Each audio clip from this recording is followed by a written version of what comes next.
नमस्कार, मैं हूं रविंद्र जैन और आप देखना शुरू कर चुके हैं सबकी खबर।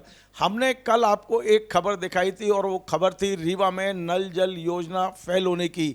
इस फेल होने के पीछे ये एक रिपोर्ट हमारे पास थी, कल मैंने आपको दिखाई थी। ये 36 पेज की रिपोर्ट है और इस रिपोर्ट को तैयार किया है मध्य प्रदेश की कैडर की आईएएस अधिकारी सोनाली देव ने, जिन्होंने कहा है कि 136 करोड़ का गलत भुगतान कर दिया गया है। पूरे रीवा में 130 करोड़ रुपए की जो नल जल योजना है वो पूरी तरह फेल हो चुकी है। और आज मैं आपके बीच लाया हूं विनोद शर्मा जी को, जो पूर्व पार्षद भी हैं, कांग्रेस के लीडर भी हैं, जिन्होंने बड़े परिश्रम के साथ इस रिपोर्ट को लीक किया है, प्राप्त किया है। पूरे प्रशासन में हड़कंप मचाने वाला कोई व्यक्ति है तो वो है विनोद शर्मा, जिन्होंने इस 36 पेज की रिपोर्ट को जैसे तैसे बाहर निकाला है, हम तक पहुंचाया है। हमारे आग्रह पे वे रीवा से चल के हमारे स्टूडियो में आए हैं। हम उनसे समझते हैं कि क्या वाकई में ये जो रिपोर्ट है इसके पीछे सच्चाई कितनी है, कैसे उन्होंने रिपोर्ट को प्राप्त किया। 136 करोड़ रुपए घोटाले का सीधा सीधा जिक्र एक आईएएस अधिकारी ने इस रिपोर्ट में किया है। तो अब विनोद जी आगे क्या करने वाले हैं? विनोद जी, आपका बहुत बहुत स्वागत है।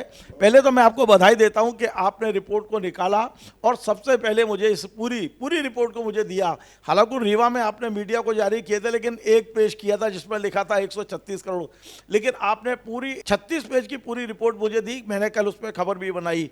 अब ये जो रिपोर्ट तो आ गई सामने, घपला घोटाला भी सामने आ गया, अब अगली क्या आपका कदम है? सबसे पहले आपको नमस्कार। रिपोर्ट देने का पर्पज़ आपको के पास देने का पर्पज़ मैं बताऊं, मैं आपको कई महीनों से देख रहा था और मुझे ऐसा लगा कि कोई और है जो सत्य की खबर, सबकी खबर के माध्यम से सत्य सामने लाना चाहता है।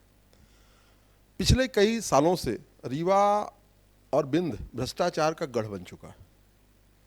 अभी तक हम आरोप लगाते थे, जनता आरोप लगाती थी कि इतने करोड़ का घोटाला हुआ। ये 136 करोड़ का घोटाला है, मेरे पास 16,000 करोड़ के भी घोटाले हैं। सतना में इतना बड़ा एक घोटाला हुआ है कि जो ज़मीन 1,000 वर्ग फीट टेंडर हुआ है, ऑन रिकॉर्ड 1,000 वर्ग फीट में टेंडर है और बाद में उसको 184 रुपये में दिया गया है। ऐसे ऑन द रिकॉर्ड है जो विधानसभा में। ये जो रिपोर्ट सर, इस रिपोर्ट को मैंने नहीं बनाया। भारत की जो सबसे बड़ी सर्वोच्च संस्था आईएएस, यूपीएससी के बाद जो कलेक्टर बनते हैं, एक आईएएस ने गांव-गांव घूम के, गली-गली घूम के एक टीम बना के एक ये रिपोर्ट बनाई। मेहनत किया होगा। 36 पेज की यदि रिपोर्ट है तो मुझे लगता है 3600 घंटे तो उन्होंने दिया होगा। और इस रिपोर्ट में उन्होंने पाया कि 136 करोड़ रुपए का अनियमित भुगतान हुआ। जनता की खून पसीने की कमाई, जनता किस प्रकार से मेहनत कर करके पैसा कमाता है, और पानी जैसे अमृत चीज पे हमारे सदियों से चला आ रहा कि पानी एक ऐसी चीज है कि बिना उसके हम लोग जी नहीं पाएंगे, और पानी जैसे चीज में 136 करोड़ का घोटाला किया इन लोगों ने मिलके किया। तो इस रिपोर्ट को मुझे लगा कि मैं अपने मीडिया में रीवा में दिया, आपका फोन आया, आपने देखा होगा कहीं से, तो मुझे लगा कि आपको भी देना चाहिए, तो मैंने आपको गंभीरता के साथ दिया है और आपने उसको कल दिखाया भी, इसीलिए मैं आज आपके पास आया हूं। इसके लिए भी आपको धन्यवाद। साथ ही आपने पूछा कि आगे अपने को क्या करना है, तो आगे मैं शपथ पत्र देते हुए अपने वकील के माध्यम से अभी 10 से 15 दिन के अंदर ईओडब्ल्यू और लोकायुक्त में भी जा रहा हूं, फाइनल जा रहा हूं, मेरी बात हो चुकी। इसके बाद यदि इसमें भी कार्रवाई नहीं होती, अब मैटर यह है कि ये रिपोर्ट 4 मार्च 2024 को उस आईएएस ने रीवा की कलेक्टर को दे दिया, और रीवा की हमारी कलेक्टर मैडम धन्य है, दबा के बैठ गई। कुछ तो कार्रवाई करनी चाहिए, नहीं कर सकती थी तो पीएस को भेज देते, चीफ सेक्रेटरी को भेज देते। हमको लगता है कि थोड़ा बहुत मोहन यादव अभी ईमानदार है, शिवराज जैसे इतने व्यापम वाले घोटालेबाज नहीं, ऐसा मुझे अभी लगता है। बाकी 1 साल का बात है, तो इसको कहीं ना कहीं भेजना था उनको, दबा के बैठी नहीं। मैं इसको गंभीरता के साथ कह रहा हूं, दबा के बैठी नहीं। तो ये रिपोर्ट मैंने किस तरह से पाई है, और मैं जनता को बताना चाहता हूं कि आपकी गाढ़ी मेहनत की कमाई, ये विनोद शर्मा का आरोप नहीं है, ये सोनाली देव आईएएस ने कहा है। आईएएस की बात नहीं मान रहे, तो इसको हमको जनता के बीच में ही ले जाना है। तो इसके पीछे जो कोई ना कोई तो होगा जो संरक्षण दे रहा होगा। तो मैं साफ शब्दों में कहना चाहता हूं कि छोटी भी चीजें होती हैं। तो हमारे यहाँ रीवा में एक विकास पुरुष है, इस समय उप मुख्यमंत्री, अपनी पेट खुद थपथपाते हैं, मैंने ये किया, मैंने वो किया। अरे भैया, तुम्हारे रीवा जिला में, तुम्हारे रीवा विधानसभा में 136 करोड़ का घोटाला हो गया और आपके नीचे तो कहीं ना कहीं सहा है। ऐसा तो नहीं हो सकता उनको पता ना हो। विनोद जी, आपने अभी कहा कि मध्य प्रदेश के मुख्यमंत्री डॉक्टर मोहन यादव अपेक्षाकृत, जो पहली सरकार थी, ईमानदार हैं। तो आप जिस तरह से ईओडब्ल्यू और लोकायुक्त को ये रिपोर्ट दे रहे हैं, शिकायत कर रहे हैं, क्या अपनी यही रिपोर्ट मुख्यमंत्री को भेजकर उनसे अपेक्षा करेंगे कि आप अपेक्षाकृत ईमानदार हैं, आप इस पर कार्रवाई करें? क्योंकि अभी उन्होंने आजीविका मिशन पर कार्रवाई की, संजय पाठक पर कार्रवाई की, यही मोहन यादव ने ईओडब्ल्यू के जरिए दो शिकायत दर्ज कराई और दोनों पर शिकंजा कसा है। उम्मीद है कि शायद मोहन यादव करें, तो क्या उनको भेजेंगे आप? मैं फिर से कह रहा हूं कि अभी जब से मैं मोहन यादव जी को देखा हूं 1 साल से, सरकार भाजपा की है, अलग बात है, सत्ता सरकार एक ही होगा, कांग्रेस भाजपा आती जाती रहती है। वो सत्य के कहीं आसपास हैं, ऐसा मुझे लगता है, क्योंकि उन्होंने संजय पाठक पे शिकंजा कसा है। सहारा की जमीन सिर्फ कटनी बस में नहीं लूटी गई, भोपाल बस में नहीं लूटी गई, हमारे रीवा में भी लूटी गई। उसकी भी रिपोर्ट मैं अभी फाइनल नहीं बनी, बना रहा हूं। तो मैं इसकी कापी निश्चित तौर पे एक बढ़िया बना के मैं अपने मुख्यमंत्री जी को और हमारे जो चीफ सेक्रेटरी अनुराग जैन जी, उनको भी भेजूंगा। अनुराग जैन चूंकि पीएमओ से आए हैं और नरेंद्र मोदी जी। मैं आपकी जानकारी के लिए बता दूं, कल मैंने अनुराग जैन साहब को ये रिपोर्ट भेजी है और एक टिप्पणी भी करके भेजी है, क्योंकि 5 फरवरी को मैं उनसे मिला था। और उनने ये कहा था कि आपके पास यदि ऐसी कोई चीज़ हो जो मुझे देखना चाहिए, मुझे आप पर्सनल भेजना। कल मैंने पर्सनल व्हाट्सअप नंबर लिया और मैंने कल उनको भेजी है। इसका मतलब कि मैंने आपके पास जो रिपोर्ट भेजी ये सही जगह पे पहुंची। आपको भी धन्यवाद कि आपने अनुराग। हम सबकी जिम्मेदारी है, यदि मध्य प्रदेश में अच्छा हो रहा है तो हमें अच्छा करने की जिम्मेदारी है, और गलत है तो गलत कहने की जिम्मेदारी है। निश्चित तौर पे मैं भी इस चीज को मानता हूं कि मैं एक किसी पार्टी का व्यक्ति होने के पहले, पार्टी के बाद में इस देश के नागरिक पहले, वही पार्टी के व्यक्ति होने के पहले मैं इस भारत देश का एक बेटा हूं। जिस प्रकार से मैं अपनी मां का बेटा हूं, अपनी मां के लिए लड़ाई लड़ता हूं, उसी प्रकार से अपने भारत देश के लिए। जरूरी थोड़ी है कि भारत देश में सिर्फ सैनिक, वहां जो सीमावर्ती सैनिक वो बस लड़े। इन भ्रष्टाचारियों से कौन लड़ेगा जो हमारे खून पसीने की कमाई, किस प्रकार से किसान, क्या किसान टैक्स नहीं देता? सुबह से जो पेस्ट यूज करते हैं, इनकम टैक्स पे ही बस टैक्स इस देश का नहीं देता। हमारे देश का एक एक नागरिक जन्म लेने से लेके डायपर जो पहनता है और मरने में कफन तक तो जीएसटी लगा दिया है हमारी ताई ने। तो मरने तक, कफन तक में तो टैक्स है, तो उस टैक्स का इस प्रकार से घोटाला। चलिए विनोद जी, अब थोड़ा आगे बढ़ते हैं, क्योंकि ये बड़ा गंभीर मुद्दा है। मैं अपने दर्शकों को एक बार पुनः बता दूं कि ये जो 36 पेज की रिपोर्ट है जो विनोद जी ने लीक की है, इस पे आईएएस अधिकारी सोनाली देव ने बाकायदा अपना हस्ताक्षर करके रिपोर्ट जारी की है, जिसमें 136 करोड़ का गलत पेमेंट हुआ है। और सबसे बड़ी बात मैं आपको और बता दूं अपने दर्शकों को कि इसमें रीवा जिले में नल जल योजना के तहत जो नल लगने थे, जो घर घर पानी पहुंच रहा था, उसका पूरा सैंपल करीब 12-14 गांव का इन्होंने बनाया है। जिस गांव में 900 घर हैं और यदि 700 लोगों को इस पर लाभ मिलना था, वहां शून्य मिला है। आप अंदाज लगाइए। और मैडम ने बड़ा स्पष्ट इस पर लिखा है कि नल जल योजना पूरी तरह फेल हो चुकी है। 131 करोड़ रुपए केवल पानी में डाल दिए आपने। जो आपके हेड पंप है उसे मेंटेनेंस के नाम पर 1 करोड़ रुपए की केवल फोटोकॉपी हुई है रीवा के कार्यालय में। क्या नाटक मचा रखा है। अब मैं आपसे यह पूछता हूं विनोद जी कि यदि मान लीजिए ईओडब्ल्यू और लोकायुक्त भी कोई कार्रवाई नहीं करती, सरकार भी कुंडली मार के बैठ जाती है, तब विनोद शर्मा क्या करेंगे? क्या हताश होकर बैठ जाएंगे घर, या इस लड़ाई को और आगे बढ़ाएंगे? देखिए, मेरी एक लाइन है, न रहो न निराश करो मन को, कुछ काम करो, कुछ काम करो। हताश की कोई बात ही नहीं। हम महात्मा गांधी जी को मानते हैं, नेहरू जी को मानते हैं, सुभाष चंद्र बोस को भी मानते हैं, भगत सिंह को भी मानते हैं। हताश की कोई बात नहीं। हम कोर्ट का दरवाजा है हमारे पास, कोर्ट भी जाएंगे, उस पर उम्मीद है। और सबसे बड़ी उम्मीद जनता की अदालत होती है। मैं इसका एक एक पन्ना रीवा के एक एक घर में लेके जाऊंगा, एक एक पन्ना रीवा के एक एक घर लेके जाऊंगा। मेरा सीधा है, मैं सोचता था, आपको बताऊं, मैं सीधी बात बता रहा हूं कि मैं राजेंद्र शुक्ला जी को बहुत करीब से जानता हूं। मुझे ये 100% भरोसा है कि आदमी बिना भ्रष्टाचार के रह नहीं सकता। तो मेरे दिमाग में मेरे कुछ साथी बैठे थे, जैसे मैं सोचा कि यार ये बीच में कुछ समय ये पीएचई मंत्री भी था, तो पीएचई में क्या किया होगा। तो लोगों ने बोला उसमें तो कोई ऐसा वो नहीं है, एक योजना है नल जल, वो केंद्र से चल रही है। मैं पीछे पड़ा, और जब मैं पीछे पड़ा तो मैं सही पाया अपने आप को कि ये पीएचई मंत्री बना तो उसमें भी घोटाला किया। साहब ये रीवा के 136 करोड़ है, मैं दावा करता हूं आप पूरे मध्य प्रदेश के इस योजना निकलवा लो, दावा करता हूं ये आपको 1 लाख करोड़ का घोटाला निकलेगा पूरे मध्य प्रदेश में।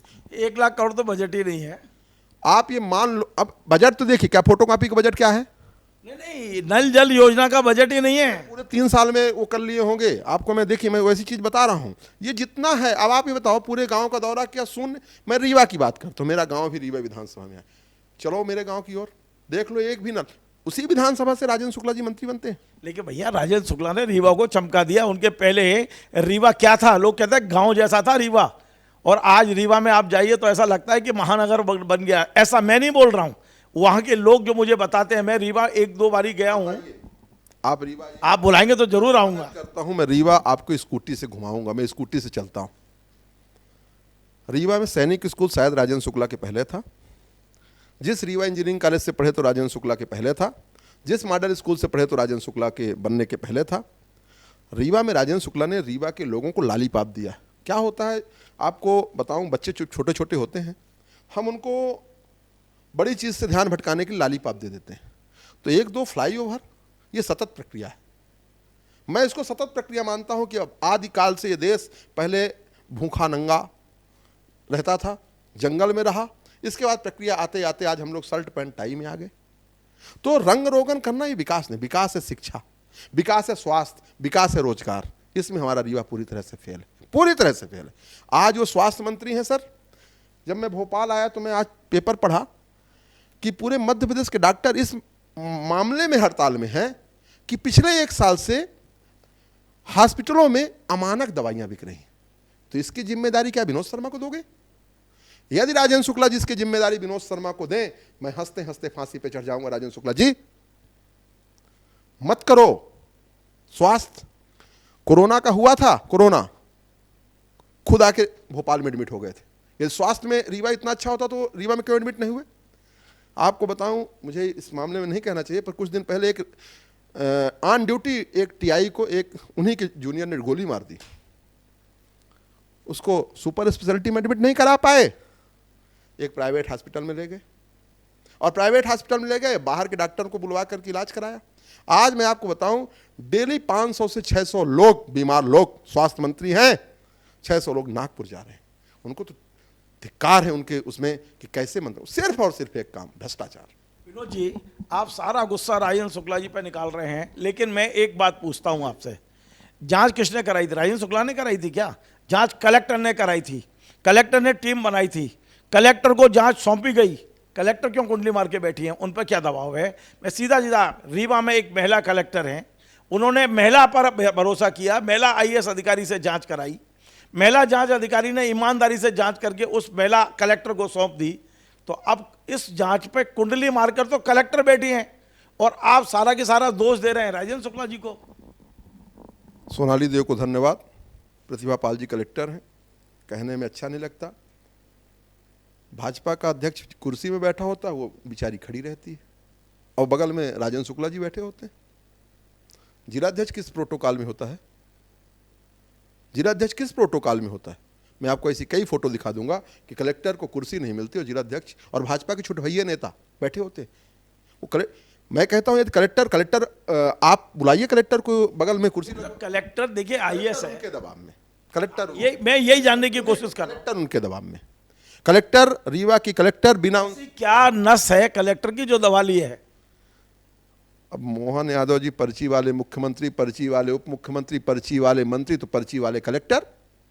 गुजरात से बैठे हैं 2-3 लोग वल्लभ भवन में, वो पर्ची लिख लिख करके वो देते हैं। अभी तो जो कलेक्टर आपके यहाँ हैं, वो कलेक्टर पहले नगर निगम इंदौर में थी, और इंदौर का घोटाला जब सामने आया है तब से क्या वो कहीं वो तो नहीं है। मैं इसलिए आपसे समझने की कोशिश कर रहा हूँ। अब देखिए, कैलाश विजयवर्गीय जी ने कहा कि मैं घोटाला करने वालों को बख्सूंगा नहीं। कैलाश विजयवर्गीय ने कहा, नगरीय प्रशासन मंत्री हैं, उसमें प्रतिभा पाल जी का नाम आया, मैंने उसको भी उठाया था। क्या किया कैलाश विजयवर्गीय ने? ये घोटाले को उजागर करके उनको बताते हैं कि भैया तुमने इतने करोड़ का घोटाला किया और फिर उसमें कहीं ना कहीं कुछ तो है, कहीं ना कहीं कुछ तो। इसका ही जवाब दे दें कलेक्टर कि 4 मार्च 2024 के बाद आपने किसके कहने पे ये रिपोर्ट दबाई रही? राजेंद्र शुक्ला जी के कहने पे? मुझे पक्का यकीन है कि इसकी जानकारी अभी मोहन यादव को नहीं होगी, ऐसा मुझे यकीन है। अनुराग जैन जी बेचारे कल मैंने पीएचई के एक बहुत जिम्मेदार अधिकारी से बात की थी, कल नहीं परसों शाम को, और मैंने उनको बताया कि ये रिपोर्ट मेरे हाथ आ गई है, मैं इसको पढ़ रहा हूँ, मुझे ये चीज़ें आ रही हैं।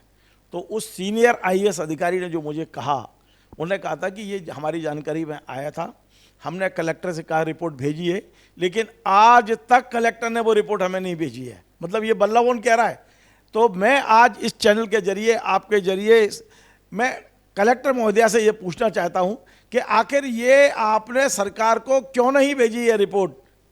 आपको सरकार ने पदस्थ किया है, कोई किसी राजनीतिक पार्टी ने और किसी नेता ने पदस्थ नहीं किया है, और सरकार का विभाग यदि रिपोर्ट मांग रहा है कार्रवाई करने के लिए, तो कलेक्टर को ऐसा कौन सी मजबूरी है जो उन्होंने नहीं भेजी है? मैं अक्सर कहता हूं कि सरकारें आती जाती रहती हैं, प्रशासन को अपनी कार्रवाई करनी चाहिए। अब आपने बताया कि परसों आप एक पीएचई के बड़े जिम्मेदार व्यक्ति को फोन किया, बड़े अधिकारी को, और वो भी जिम्मेदार अधिकारी ने कलेक्टर से रिपोर्ट मंगाई और कलेक्टर ने रिपोर्ट नहीं दी, और रिपोर्ट नहीं दी, और कलेक्टर वहां बनी है, कलेक्टर वहां बनी है, रीवा को लूट रही है, लुटवा रही।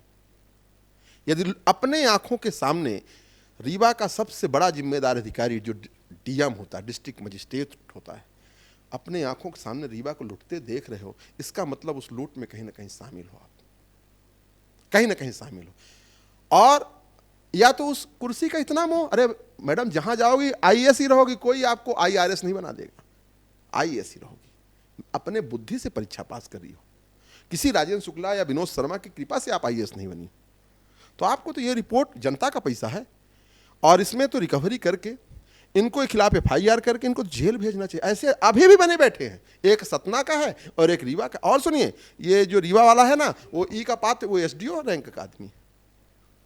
तो आपको मैं बताऊं एक गेम और है यहाँ, ये गेम हर जगह है, जो वरिष्ठता के आधार पे ये नीचे वाले को ऊपर बना देते हैं। इससे क्या होता है कि नीचे वाला दबा रहता है कि ये कुर्सी में बड़ी, ये कुर्सी से बड़ी मोहब्बत है इन लोगों को, लालच, चिपक जाते हैं, फेविकोल लगा लेते हैं, ये कुर्सी बची रहे, माल खाते रहे, जनता को लालीपाप देते रहे और खुद लूटते रहे, इसलिए ऐसा हो रहा है। यदि कुर्सी ईमान, अभी भी मध्य प्रदेश में ईमानदार लोग हैं, मैं कई कर्मचारी अधिकारियों को जानते हैं कि ईमानदार हैं। जिस व्यक्ति ने मुझे ये रिपोर्ट दी होगी वह भी ईमानदार रहा होगा, उसके अंदर ऐसा टीस रहा होगा कि यार इतना बड़ा घोटाला। उसने मुझसे यही बोला कि भैया मैं देखा हूँ रीवा में सबको बिकते हुए, आप पे भरोसा है, मैं बहुत दिनों से आपको बात कर रहा हूँ, तो इसलिए उसने मुझे रिपोर्ट दी। तो उस ईमानदार ऑफिसर की भी सौगंध है कि ये घोटालेबाज जेल में होने चाहिए। चलिए, अब एक आखिरी सवाल मैं आपसे पूछ रहा हूं। आपने अभी मेरे चैनल के जरिए राजेंद्र शुक्ला जी पर खुला भ्रष्टाचार का आरोप लगाया। हालांकि मैं अपने चैनल के जरिए राजेंद्र शुक्ला जी को यह मैसेज दूंगा कि मैं चाहता हूं कि वे भी मेरे स्टूडियो आएँ आपकी तरह, और जो आरोप उन पर लगाए गए हैं उसका जवाब दें। जस का तस मैं उनका भी दिखाना चाहता हूं कि वे कम से कम इस मुद्दे पे बात करें। लेकिन यदि वे बात नहीं करते और मुझे और आपको मानहानि का नोटिस भेजते हैं, जैसी आजकल नेताओं की आदत हो गई है, तो क्या आप तैयार हैं उसका जवाब देने के लिए? मैं तो तैयार हूं। देखिए, मैं फांसी में चढ़ने को तैयार हूं।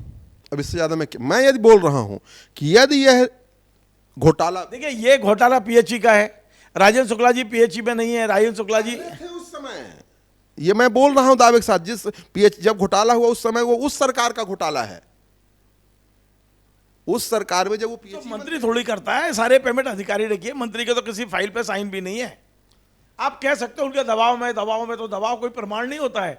आप कोर्ट कचहरी जाएंगे तो वो राजेंद्र शुक्ला जी का कुछ नहीं बिगाड़ पाएंगे। सर, मैं ये कहता हूं कि वो मंत्री अपने अधिकारी पे क्या कार्रवाई किया, ये तो मैं कह सकता हूं। ये रिपोर्ट तो तब आई है जब वो स्वास्थ्य मंत्री हैं, उन्हें तो तभी पता चला ना, और अभी पता भी नहीं है। ऑफिशियल तो राजेंद्र शुक्ला को ऑफिशियल तो नहीं पता, किसी ने भेजी तो नहीं है उनके पास रिपोर्ट। मैं दावे के साथ कह रहा हूं कि ये रिपोर्ट उनको पता है। अब मैं दावे के साथ कह रहा हूं ये रिपोर्ट उन्हीं के किसी आदमी ने मुझे दी है, उनके किसी खास आदमी ने मुझे दी है, तो मुझे पता है कि उनको पता है। और मैं आपको बताऊं, आपके चैनल के माध्यम से, मानहानि नहीं मैं मानहानि काहे का भाई, आपके रीवा में रहते उप मुख्यमंत्री। नहीं, आपने ये कहा कि वो बगैर भ्रष्टाचार के नहीं जी सकते, आपने कहा, और मैं उनसे ये कह रहा हूं कि आप आइए इसका जवाब दीजिए। मैं फिर से कह रहा हूं, राजेंद्र शुक्ला जी बिना भ्रष्टाचार किए हुए नहीं जी सकते। उनके नस नस में भ्रष्टाचार है। विकास की सोच, विजनरी जो दिखाते हैं सिर्फ दिखावा है। रीवा ये आपके विचार हैं, हमारे चैनल के विचार नहीं है। चैनल तो उनसे कह रहा है कि आपके आरोपों का जवाब देने आए। मनोज शर्मा का आरोप नहीं है, ये एक आईएएस का वो है और आरोप नहीं है। देखिए विनोद जी, इसमें राजेंद्र शुक्ला कहां से है? देखिए उनका नाम तो नहीं है पेपर पे, ये कहां लिखा है कि राजेंद्र शुक्ला ने भ्रष्टाचार किया है? सर, किस फ्लाईओवर में लिखा है कि राजेंद्र शुक्ला बना रहे? वो तो अधिकारी के दस्तखत होते हैं, इंजीनियर के दस्तखत होते हैं, उसमें भी तो नहीं होता। मीठ मीठ गप गप कड़ू कड़ू थू थू।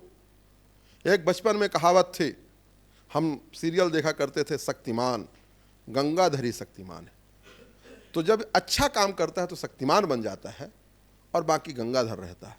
तो रीवा में जो समदड़िया का भ्रष्टाचार हो या इन जैसे लोगों को भ्रष्टाचार हो, मैं दावे के साथ कह रहा हूं कि राजेंद्र शुक्ला ही समदड़िया है, समदड़िया ही राजेंद्र शुक्ला है, गंगाधरी शक्तिमान है, शक्तिमान ही गंगाधर है। चलिए, बहुत बहुत धन्यवाद।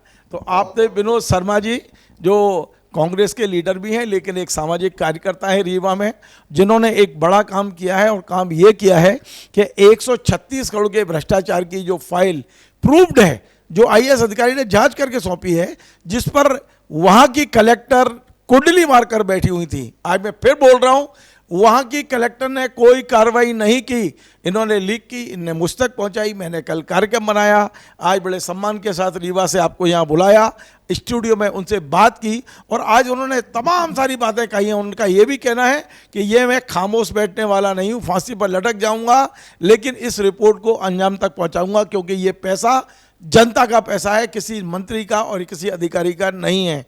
विनोद शर्मा जी ने आज बहुत सारे आरोप राजेंद्र शुक्ला जी, जो मध्य प्रदेश के उप मुख्यमंत्री हैं, मेरे चैनल के जरिए लगाए हैं। हालांकि मैंने बहुत सारे क्रॉस क्वेश्चन किए हैं, लेकिन उनका साफ कहना है कि वो भ्रष्टाचार में ऊपर तक नीचे तक लगे हुए हैं, इस तरह की बात की है। अभी इसी समय मैं आदरणीय राजेंद्र शुक्ला जी आपको खबर कर रहा हूँ और निवेदन कर रहा हूँ कि आप या तो मुझे अपने घर बुला लें भोपाल में या रीवा, या आप मेरे स्टूडियो पधारें। मैं चाहता हूं कि इन तमाम सारे मुद्दों पे जो आज आरोप विनोद जी ने लगाए हैं, आप अपना पक्ष रखें। जो आप कहेंगे जस का तस मैं दिखाऊंगा, जैसे आज विनोद जी का दिखा रहा हूं, ताकि कम से कम जनता को पता चले कि सच्चाई क्या है। और मैं चाहता हूं कि सारे पक्ष, रीवा की जनता को पता लगना चाहिए, उनके टैक्स का पैसा है। नल जल योजना रीवा में पूरी तरह फेल हो गई है। इसकी जिम्मेदारी किसकी है, सरकार को तय करना चाहिए। आप यदि ये कहते हैं कि हमारे यहाँ डबल इंजन की सरकार है, ट्रिपल इंजन की सरकार है, तो ये इंजन फेल क्यों हैं, इंजन मुकाम तक क्यों नहीं पहुँच रहे हैं? आज मैं भी ये सवाल इसलिए कर रहा हूँ कि ये जो रिपोर्ट मैंने पढ़ी है, आप भी पढ़ेंगे तो आपके रोंगटे खड़े हो जाएंगे, किस तरह हमारे टैक्स का पैसा लूटा जा रहा है।